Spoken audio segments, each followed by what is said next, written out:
Hey, it's Emma, and I'm 29 years old. 5 years ago, I married the most beautiful person I have ever met, James. He's such a kind and compassionate goofball, who makes me feel amazing every day. Unfortunately, the same cannot be said for his mother, Jessica, my mother-in-law. She, for some reason, has always had it out for me since day one. And I get it, that's her precious baby boy, and she doesn't want to see him get hurt. She's just interested in protecting his best interests, but I genuinely do believe that she takes things overboard sometimes. She's the type of person who does seemingly small and innocently naive injustices to people, but in reality, she deliberately pushes your buttons and gets on your nerves to make you seem like you're the crazy one. I know we all know someone like that in our lives. Unfortunately, I have to deal with this person because she's my mother-in-law. Anyhow, I was raised differently. I'm the type of person who calls people out on their nonsense, and I tend not to hold back. I think this is why James fell in love with my personality, because he's more of a quiet, soft-spoken person. And just like the saying goes, opposites do indeed attract. I studied a bit of psychology, so believe me when I say that I know that Jessica, my mother-in-law, has bad intentions. I think both of our domineering personalities clash, which is probably why she said this the first time I met her. Emma, don't you think it's time to stop eating so much? The whole table at the restaurant sucked in the air, daring not to speak. I was completely mortified, and I'm sure my pale complexion was a great indicator of how embarrassed and flushed I was. It was me, James, who was my boyfriend at the time, Smith, my father-in-law, and Jessica at the table. Smith was too stunned to speak, and he bowed his head, as if he was sharing my embarrassment. James was also feeling embarrassed, but he was also angry at his mother for saying that. Really, Mom? That is such an awful thing to say. She can eat as much as she wants to. Oh no, sweetie, I didn't mean any harm. I just wanted to look out for you. You know, I've noticed that you've been gaining a lot of weight. James has been showing me your photos from when you were younger, and you look so much better then. Not like now. But I don't mean to be offensive, sweetheart. I'm just trying to give you some advice. I tried my best to remain calm as I didn't want to cause a scene, but my embarrassment quickly started to turn into irritation. Nonetheless, because this was my first time meeting the family, and I wanted to make a lasting impression because I absolutely adore James. For the first time in a long time, I held my tone. I just smiled at her politely and thanked her for the unsolicited advice. Situations like that grew in frequency and strength as we got to know each other more. I genuinely believed that the taunting would stop at some point after she had determined that I was good for her son, but it only appeared to be getting worse. I was beginning to get along fine with my father-in-law, Smith, who is the sweetest man on earth. I see where James gets it from. As much as I was growing closer to everyone else in James's family, Jessica appeared to be the only one who disliked me, and for no apparent reason. I even got introduced to Jack, who was James's childhood friend. They grew up together, and Jessica practically considered him a second son. Even though James's whole heart was open to me, and it appeared as though his family accepted me with open arms, even his extended family, as well as Jack, seemed to have no issue with me. I am so grateful for the love and support I managed to identify from the vast and overwhelming majority of James's family. I received this love and support up until my wedding day, where my mother-in-law, of course, tried to do something conniving to make me look bad on my special day. She made it a point to be as bothersome and as ridiculous as she could be, honestly. She was acting like a bridezilla. No, her hair is supposed to be in an updo, just like how I did it on my wedding day. I appreciate the help, Jessica, but I want my hair to look like this. I don't think so. You look so ugly, the bridal party gasped, but unfortunately, I was used to this, so it wasn't surprising. She quickly tried to rectify her mistake. Oh no, darling, no. I just mean that you can look so much better than you do now. And I would just like to say that I see a lot of myself in Emma. She is such a bright young woman, and even though I looked much better than she did at her age, I would like to say that she is beautiful in her way. Although my father-in-law managed to get my mother-in-law to stop her ruthless antics on the day, the pain and bitterness I felt remained. This was not in my nature to remain silent and unresponsive. I was losing my firecracker energy. This woman was slowly draining me, and it had to be put to an end. Fast forward 5 years to where the events of today's story take place. We were all sitting at the dining table of James's childhood home, where his parents still live, on a Sunday night. My mother-in-law had ever so graciously invited us over, including Jack, meaning that it must have been something important she wanted to tell us all. Although I had my suspicions about her randomly making this dinner plan, which later on were affirmed, it was a pleasant surprise. At some point, the ball dropped, and this is the beginning of what turned out to be a very messy series of events. My mother-in-law started to garner everyone's attention, as she had an important announcement to make. She pulled out a paper and started reading it. Attention, everyone, I have an announcement to make. As you all know, my birthday is coming up, and so I wanted to let you know what I've been planning for the very special day. I've decided that we're going to take a trip to Hawaii.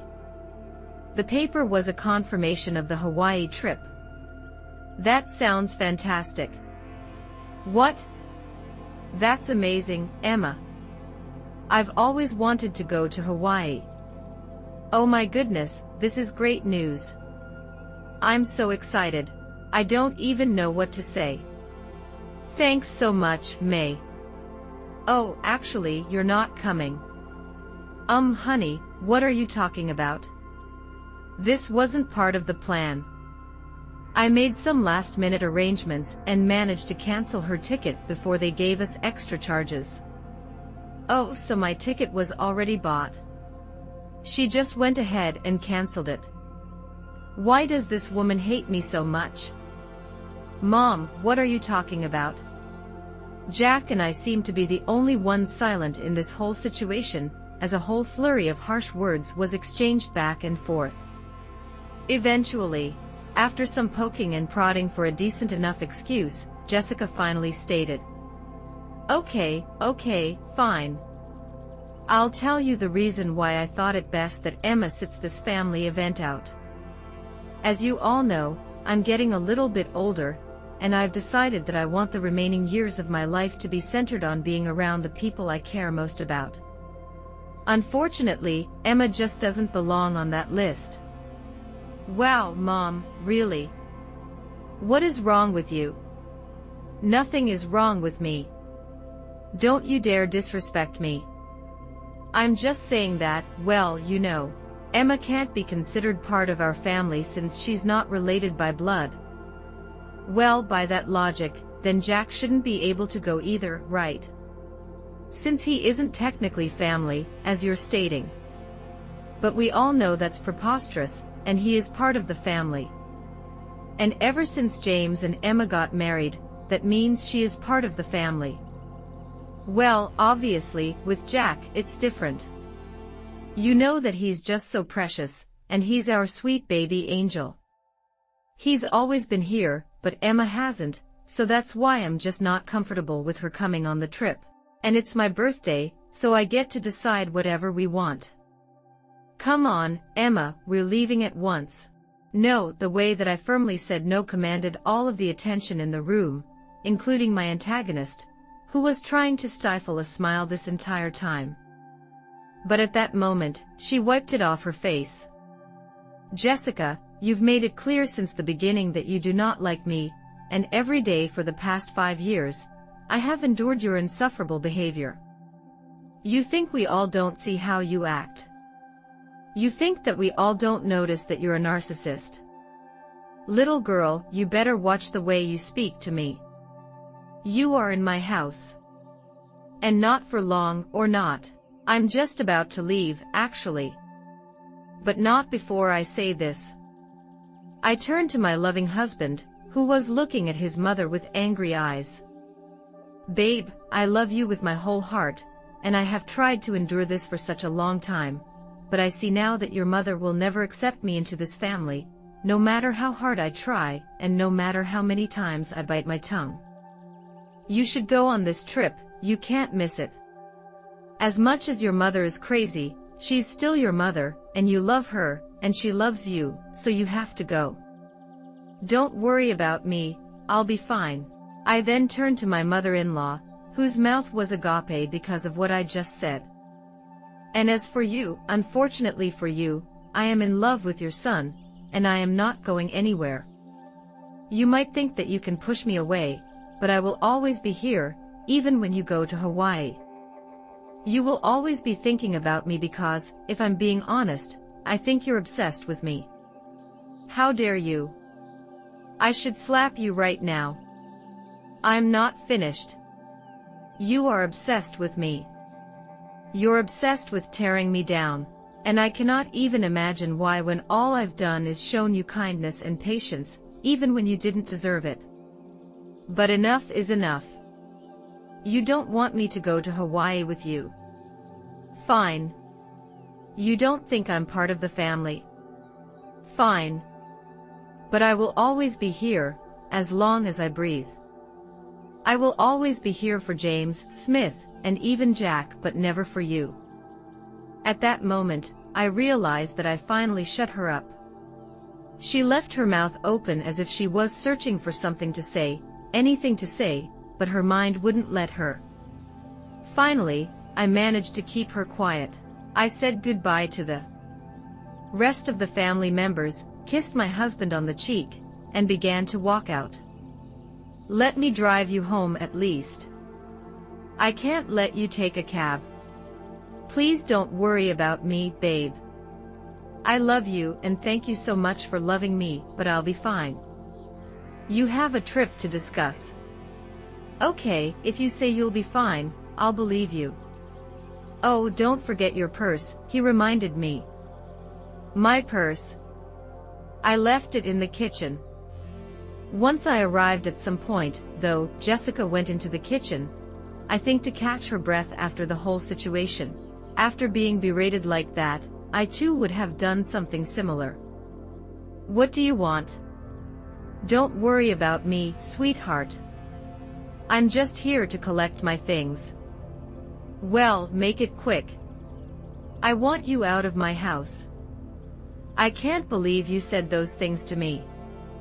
With that, she quickly stormed out, filled with so much anger that she didn't even want to see me out the door. At that moment, I scoffed at her ridiculousness and reached for my purse when I noticed a piece of paper next to it. My eyes glanced over it, and I noticed that it was Jessica's handwriting. I believed at the time that it must have been a piece of paper detailing the itinerary for the trip, because I was feeling slightly bitter about not going. I wanted to take a peek and see just how much fun I'd be missing out on. I grabbed it and began to read. Dearest Jack, you know that you have always been like a son to me, and you know that I love you dearly. Oh, so this is a letter to Jack. A bit strange, but I guess it's thoughtful. For some reason, my curious eyes began to delve further. The love and care you have shown for me throughout the years will never be forgotten.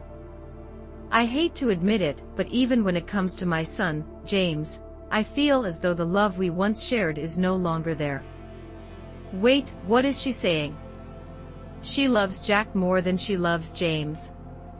That simply couldn't be.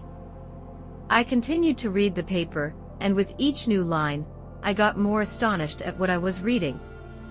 I simply couldn't believe it. There was a lot to unpack, and even though it wasn't my place to read that letter, I'm really glad that I did.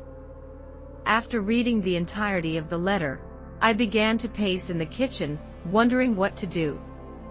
And then it hit me, all of the people who needed to know about this letter's existence were all sitting in that room. If ever there was a time to act, it was now. I reread the letter one more time, just to make sure that I wasn't crazy and imagining things. And just as I thought, yep, it was the same thing I read the first time. I waltzed out into the dining room to meet only 3 pairs of eyes looking back at me. Emma, I am so sorry for what my wife is trying to put you through. Don't worry one bit, you'll come with us to Hawaii. As long as I'm around, she's just in a funk right now, but don't worry, I'll convince her to change her mind. I don't know what's gotten into her recently, but don't worry, I will change her mind, as I said. Smith, please don't worry about me. As I said, I'm fine. I'm more than fine because I have found some interesting news that I need to share with everyone, and I especially need to share it with James. James and Jack's ears perked up. I saw the flash of worry that ran across James's face. Perhaps he thought that this was too much for me to handle, and that I wanted to ask for a divorce. Oftentimes, when I would complain about his mother to him, he'd agree with me and wonder how I managed to keep up with her nonsense for so long. I'd always tell him that it was because I loved him way too much to let him go, and that I'd go to hell and back for him. I noticed the Wicked Witch of the West wasn't around, so I asked, "Where is Jessica? She needs to be here for this too." "Oh, I mentioned earlier, she appears to be in a bit of a funk after you shouted at her. She said she got a mild headache and wanted to nurse it with a nap upstairs. She won't be down for a while, you know how she gets about her beauty sleep." I was all too familiar with Jessica's awkward and unnecessary routines and regimes that would often inconvenience others. "I have an irritation, this is just really important. She has to be here." "It's okay, Emma, you can tell us, and we'll inform her when she wakes up." I hesitated, considering the information that I knew. I wanted to see the redness on her face from embarrassment. "I think you should just go ahead and tell us, sweetie, it's okay. And you know, James has anxiety. It would be bad to keep him waiting," Smith urged. That was true, James's anxiety got really bad at times, and I could see him begin to fidget from the anticipation. "Okay, fine. I'll show you guys what I found." When I was in the kitchen collecting my purse and getting ready to leave, I found something interesting that I think you all need to know about. I pulled out the paper I found and began to read it. It reads, "Dearest Jack, you know that you have always been like a son to me, and you know that I love you dearly. And the love and care you have shown for me throughout the years will never be forgotten. I hate to admit it, but even when it comes to my son James, I feel as though the love we once shared is no longer there." What is she saying? What is this? I continued reading. "James, I just don't see eye to eye like we used to, and honestly, I think it's because of Emma. Ever since he married that girl, he no longer has time for me. He doesn't love me, and therefore, I don't think I love him. I love you, and you are my son. With that being said, I want to let you know that I am going to update my will so that you inherit all of my belongings, not James. I know it might hurt him, but honestly, at this point, I don't care. It's that wretched Emma girl. She's the one who has poisoned my love for him. I hope you receive this letter well. The reason why I didn't want to approach you about it in person is that, and it pains me to admit this, I couldn't risk seeing the rejection on your face. I know you love James like he's your brother, and most likely, you won't approve, but I don't care. I'm giving you everything, the money, the house, the cars, and even my small businesses. They're all yours, whether you like it or not. If you want to talk about this further, please call me, and we can discuss it. I look forward to hearing your response. I will love you forever and always, your second mom." I finally looked up from reading the letter, and I was met with a flurry of mixed emotions. Smith looked like he was going to cry, Jack looked stunned, but James looked like he was going to murder someone. I can't believe she said all those things. Is she being serious right now? So the reason why she's doing all of this is because of Emma. She hates Emma so much that she'd not include me in her will just to spite me and Emma. She's officially lost her mind, you guys. I don't even know what to say. This has gone far enough. I've had it with this woman and her toxic behavior.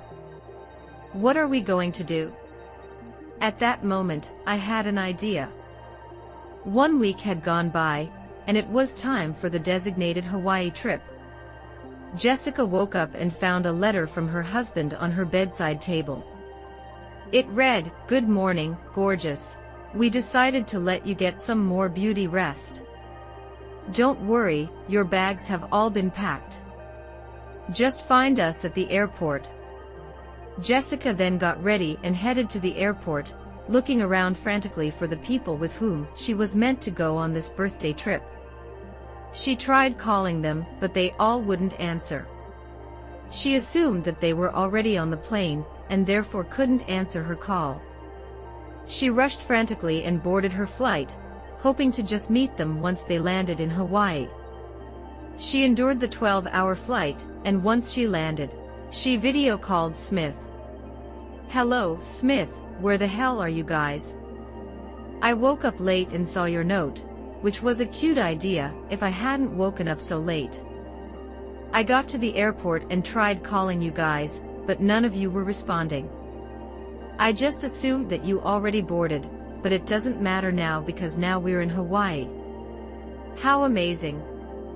Tell me where you are so we can meet up and let the festivities begin." "That won't be happening, Jessica." "What do you mean? Tell me where you are." "I'm home." "What? You heard me. I'm at home. We're all at home. Say hi, everyone." Smith panned out his phone to show that everyone, himself, Jack, James, and me, were all in his house, sitting at the same dining table where we all heard the tragic news from a week before. "What do you mean? Why are you at home?" "You see, Jessica, Emma brought some interesting information to our attention a week ago, and ever since then, we decided that we'd much rather spend our time in boring old Florida with her than anywhere else with you." Jessica gasped. "You think we wouldn't find out?" "Find out what, my baby?" "Oh, don't you baby me. You were really going to cut me out of the will." "Mom, How did you even find out about that?" "Oh, that wretched girl that you hate so much. Emma found your stupid letter in the kitchen." "I don't know what you're talking about." Jessica, lying right now is only adding more nails to the coffin. "Jack, tell them. You've got to believe me. I did nothing of this sort." "We all read the letter, Jessica. The gig is up." But I didn't do anything. Emma is making everything up." "Oh, am I? You're so pathetic, it actually makes me sick. We all know what you said and what you tried to do."